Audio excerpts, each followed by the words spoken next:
एक सेठ और सेठानी रोज सत्संग में जाते थे।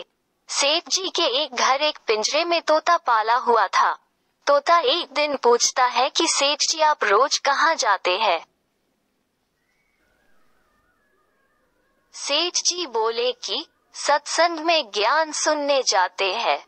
तोता कहता है, सेठ जी संत महात्मा से एक बात पूछना कि मैं आजाद कब होऊंगा?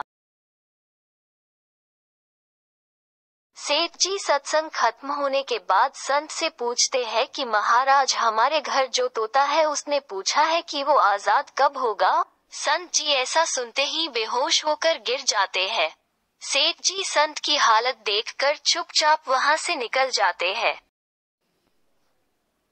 घर आते ही तोता सेठ जी से पूछता है कि सेठ जी संत ने क्या कहा? सेठ जी कहते हैं कि तेरी किस्मत ही खराब है जो तेरी आजादी का पूछते ही वो बेहोश हो गए। तोता कहता है कोई बात नहीं सेठ जी मैं सब समझ गया। दूसरे दिन सेठ जी सत्संग में जाने लगते हैं, तब तोता पिंजरे में जानबूझकर बेहोश होकर गिर जाता है। सेठ जी उसे मरा हुआ मानकर जैसे ही उसे पिंजरे से बाहर निकालते हैं, तो वो उड़ जाता है।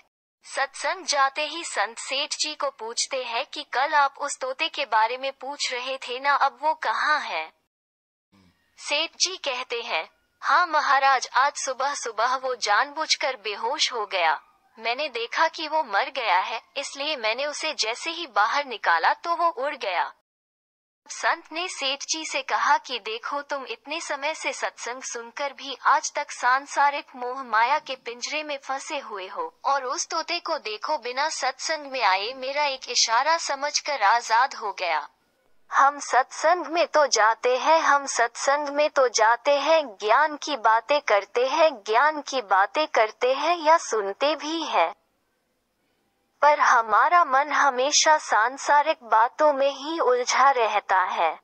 सत्संग में भी हम सिर्फ उन बातों को पसंद करते हैं जिसमें हमारा स्वार्थ सिद्ध होता है, जबकि सत्संग जाकर हमें सत्य को स्वीकार कर सभी बातों को महत्व देना चाहिए और जिस असत्य, झूठ और अहंकार को हम धारण किए हुए हैं उसे साहस के साथ मन से उतार कर सत्य को स्वीकार करना चाहिए, और जिस असत्य, झूठ और अहंकार को हम धारण किए हुए हैं उसे साहस के साथ मन से उतार कर सत्य को स्वीकार करना चाहिए।